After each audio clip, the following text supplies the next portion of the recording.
મોટા ભાઈ કેમ છો? सब मजाમાં मोटा भाई? Very good. तो आज हम pond versus crocodile versus fish इसका पार्ट सेकंड आगे बढ़ाएंगे। अब मैं पार्ट फर्स्ट की पूरी स्टोरी रिपीट नहीं करूंगा, आप पार्ट फर्स्ट फेसबुक पर देख सकते हैं। तो मोटा भाई, जब उस पॉन्ड के मालिक ने मगरमच्छ पकड़ने के लिए पॉन्ड को सुखाया तो उसको ये पता नहीं था कि मगरमच्छ तो पानी के बाहर भी रह सकता है।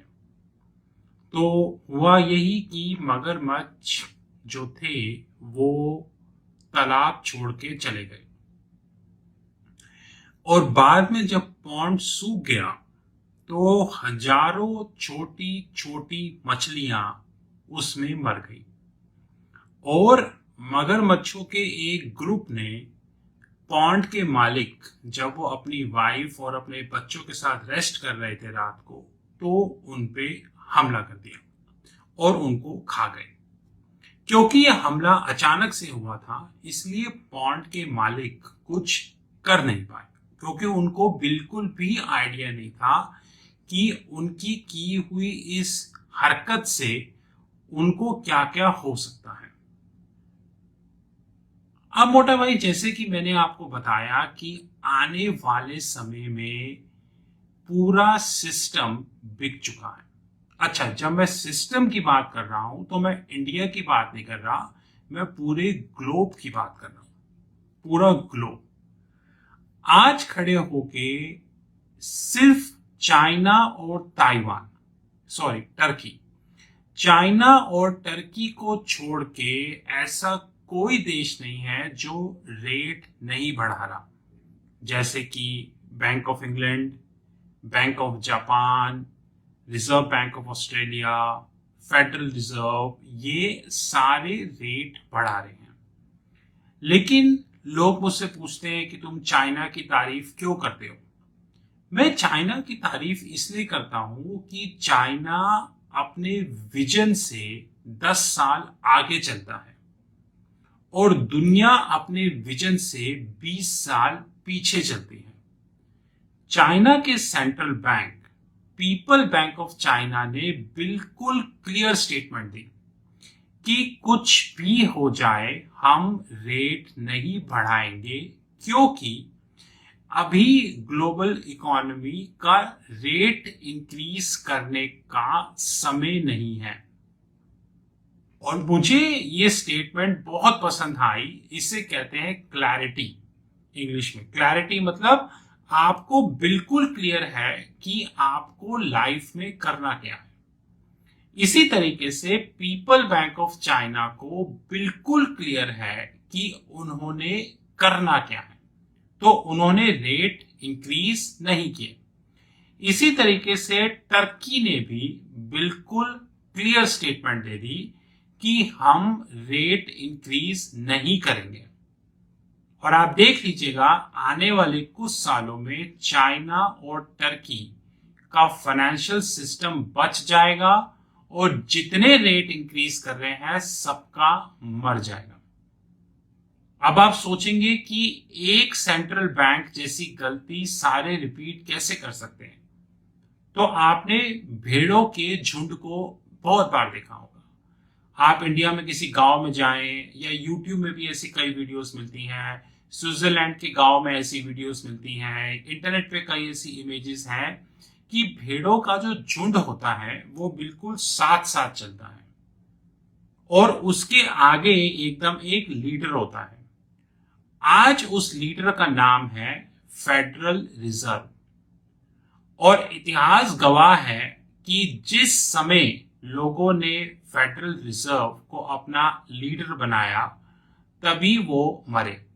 फिर चाहे वो 2008 हो, चाहे वो 2012 हो, चाहे वो 2013 हो, 2015 हो या कोई भी साल हो, ये मैं आपको आज बता रहा हूं।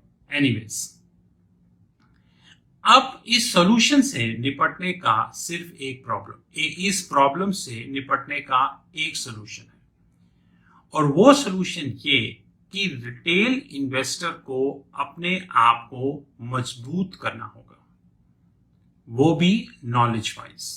तो अगर मैं इसी कहानी को आगे लेके जाऊं तो मान लिया जाए कि उस बॉन्ड के मालिक ने थोड़ा आईक्यू, इंटेलिजेंट क्वोशंट, थोड़ा आईक्यू लगाया होता और अपने घर के आसपास एक सीलिंग क्रिएट कर दी होती, सीलिंग मतलब फेंसिंग क्रिएट कर दी होती, तो मगरमच्छ के झुंड चाहते हुए भी उस पे हमला नहीं कर पाते। और इन केस अगर हमला करने की कोशिश करते तो उनको ये आइडिया हो जाता कि फेंसिंग से उनका ही नुकसान होगा। अब रिटेल इन्वेस्टर को अपने आसपास एक फेंसिंग क्रिएट करनी होगी, और वो फेंसिंग क्या होगी? वो फेंसिंग होगी, पहले तो आपको इतना पेशेंस रखना होगा कि कुछ भी हो जाए आप मीडिया को फॉलो नहीं करेंगे, क्योंकि अभी तो कितने एग्जाम्पल हैं, जैसे कि टीसीएस को मीडिया ने 4500 पे हाइक दिया, अब देख लो। इन्फोसिस को देख लो, Happiest Mind, India Info Edge, Paytm की तो ये हालत हो गई है मोटा भाई कि विजय शेखर शर्मा अपने शेयर खुद खरीद रहा है। कल मैंने एक न्यूज पढ़ी कि विजय शेखर शर्मा ने कितने अमाउंट का शेयर खरीद लिया, बताओ।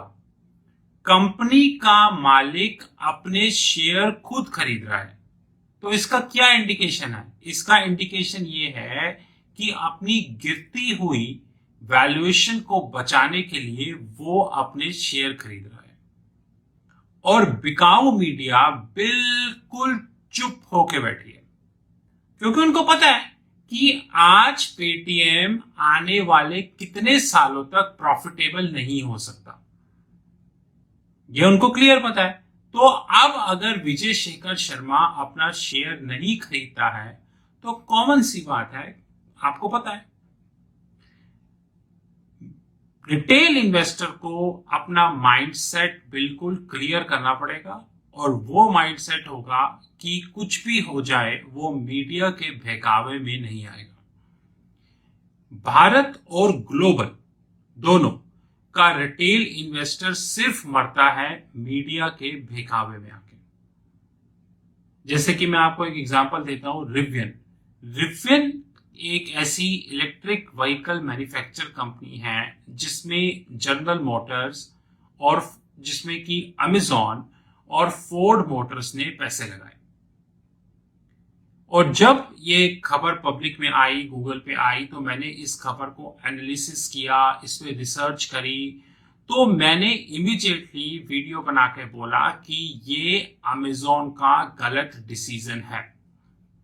अमेजॉन एक कैश रिच कंपनी है, उनकी बुक्स में $100 बिलियन से ऊपर का कैश है, तो अमेजॉन को सिर्फ रिवियन के कारण $7 बिलियन का नुकसान हुआ इस जो क्वार्टर चला गया। अब जो अगला क्वार्टर आएगा इसमें फिर चूना लगेगा। फोर्ड मोटर्स का तो सुनने में ये आ रहा है कि उन्होंने अपनी कुछ स्टेक बेच दी है, इवन एट लॉस। अब वो कितनी सच्चाई है वो पता नहीं। अब मोरल ऑफ द स्टोरी क्या है कि कहीं ना कहीं अमेजॉन भी किसी न किसी बात में आके उसने रिवियन में इन्वेस्ट कर दिया, और $7 बिलियन का चूना लग गया अमेजॉन को। $7 बिलियन का चूना गलत नहीं होता, कम नहीं होता मोटा भाई। अगर रिटेल इन्वेस्टर को इस मगरमच्छ से बचना है तो रिटेल इन्वेस्टर को एक चीज बिल्कुल क्लियर करनी होगी, वो ये कि कुछ भी हो जाए हम मीडिया को फॉलो नहीं करेंगे। हाँ, अगर रिटेल इन्वेस्टर ऐसे ही मीडिया को फॉलो करता रहा तो कुछ भी हो जाएगा, ये मैं कह रहा हूं आपको। ये वही मीडिया है जिसने राकेश झुनझुनवाला को हवा दी, और राकेश झुनझुनवाला ने आके मुंह खोल दिया कि सेंसेक्स 1 लाख टच करेगा, लेकिन इसकी रिसर्च रिपोर्ट अभी तक पब्लिक में नहीं आई। राकेश झुनझुनवाला ने बोला कि निफ्टी 15,000 से नीचे नहीं गिर सकता और आज वही निफ्टी 15,000 के बिल्कुल पास में पहुंच चुका है और अगर यही सिलसिला आगे चला तो निफ्टी 15,000 भी ब्रेक करेगा।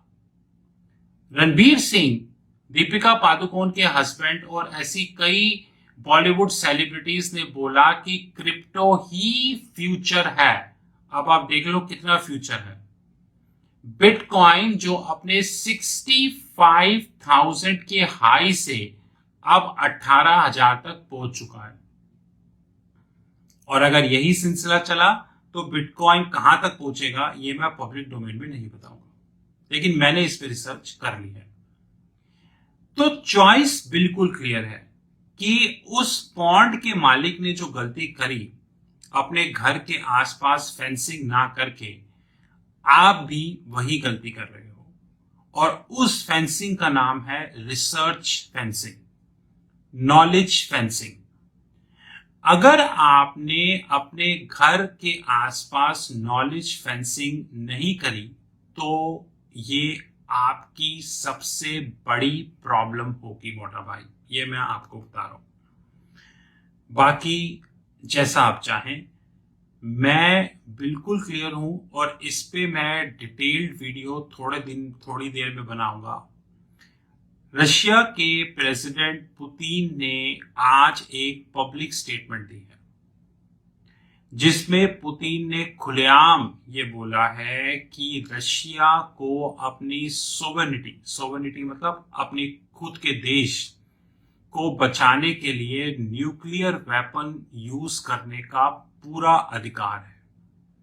और ये बात रशिया ने तब बोली जब आज से 3 महीने पहले रशिया ने खुद ये बोला था कि हम न्यूक्लियर वेपन यूज नहीं करेंगे, हम यूक्रेन में ट्रेडिशनल वेपन्स यूज करेंगे। मैंने कुछ दिन पहले आपको बताया कि रशिया एडवांस्ड वेपन्स भी यूज कर रहा है यूक्रेन के वॉर में। मोटा भाई, आने वाले समय में इतना आसान नहीं होगा जितना आपको लगता है, ये मैं आपको बता रहा हूं। आपको ऐसा लगता है कि आने वाला समय बहुत आसान होगा। बाकी ये था पार्ट सेकंड। जितनी ज्यादा हो सके मोटा भाई उतनी रिसर्च कीजिए, अपना दिमाग यूज कीजिए और सोचिए कि मीडिया में कोई एंकर, कोई स्पीकर, कोई टीवी चैनल जो आके मुंह फाड़ के कुछ भी बोलता है, क्या वो सही है या नहीं, ये आपका काम है, बाकी आपकी मर्जी। This is Rahul Magan here from Treshi Consulting Group. You knew my personal number 9899242978 9899242978।